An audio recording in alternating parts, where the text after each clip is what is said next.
This is KGW News at noon.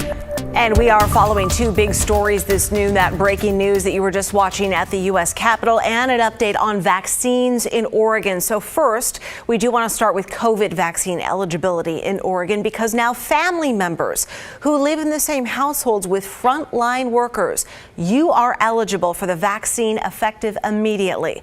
Governor Kate Brown making that announcement here within the past hour. As we move into the days and weeks ahead, we will continue to deploy a vaccine strategy that's centered on prioritizing our most vulnerable and ensuring access to the vaccine for everyone. To do this, we need to move in a manner that is both fast and fair.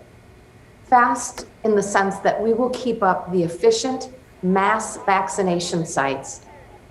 As of today, the Oregon Health Authority says 28% of Oregonians have gotten at least one shot. Overall, 17% of Oregonians are fully vaccinated. On Monday, that next group becomes eligible for the vaccine. That includes frontline workers who work in places like grocery stores, banks, the Postal Service, and public transit. It also includes people who live in a home with multiple generations and adults 16 and older with an underlying health condition.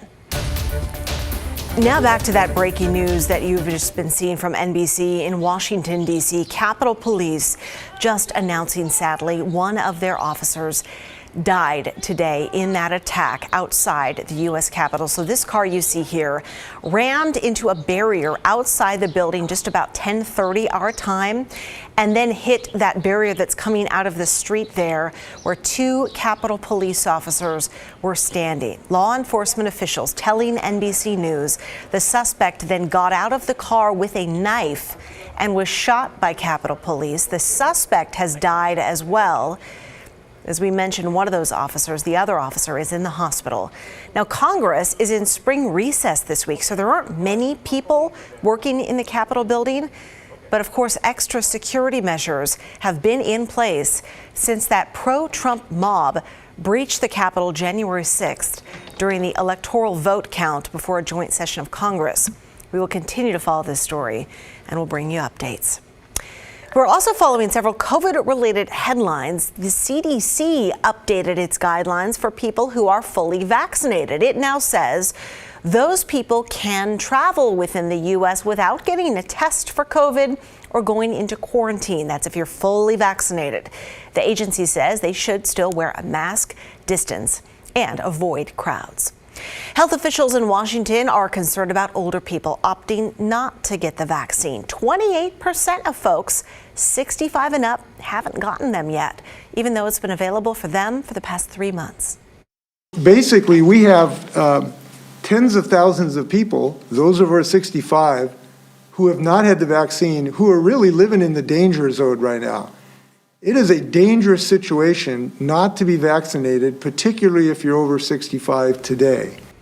84% of COVID deaths in Washington are from people 65 and up. The governor is asking families to have that tough conversation with your loved one about the safety of the vaccine. But if the issue is just about trying to get an appointment, well, the state does have a phone number. It's 1-800-525-0127.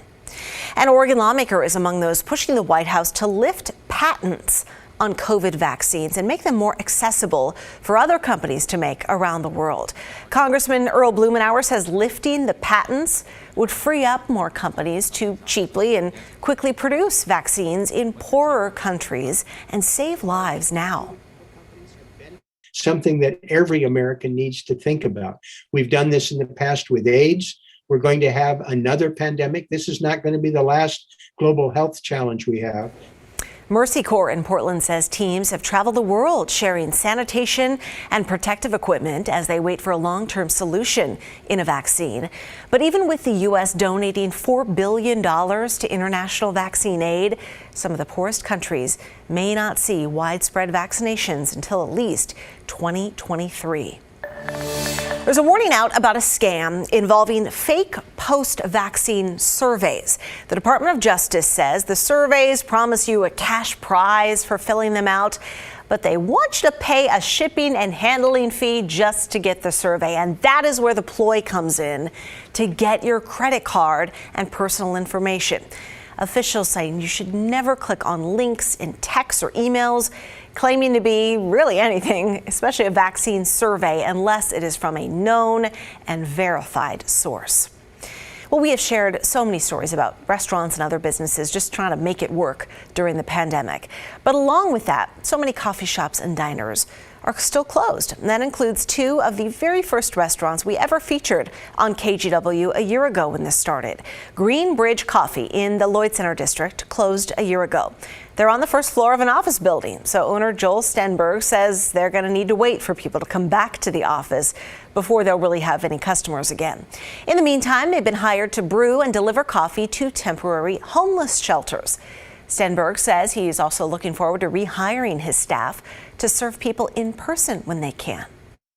Call us weird, but we love the interaction with people. But I hope we all can remember that the people behind the counter, that we just had the roughest year of our life. No kidding. The Oregon Public House in Northeast Portland hopes to reopen later this month after staying closed all winter. They're a nonprofit and they take pride in giving a portion of every sale to local charities. But they say remaining closed during this time was ultimately the right decision for them.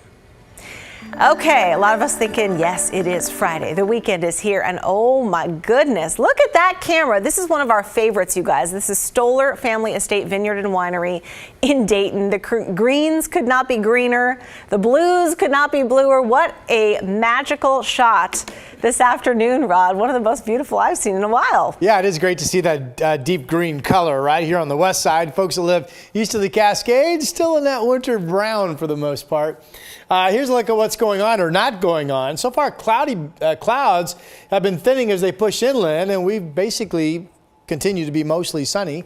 Here's a look at Cannon Beach. It was cloudy here earlier, but now those clouds, even at the beach, are thinning out. Look at all the folks out there enjoying a view of Haystack Rock. 51 degrees at the coast. Here's the Reserve Vineyards and Golf Club. I have golfers with kind of a hazy, mostly sunny sky up top. 53 degrees there. Camas Meadows, I have golfers and sunshine. And the temperature in downtown Portland, here it comes, 54 degrees. This is another day where we're just a little bit warmer at noon than I thought we would be. So I had a forecast high of 63 today. I've upped it to 65. Yesterday we hit 68. I don't know if you'll feel a difference or not. Still 58 at 8 p.m. Now the forecast is dry tomorrow. We're still tracking some rain on Easter Sunday, but maybe there's hope for your plans if you don't want to move them. I'll have that part of my forecast coming up.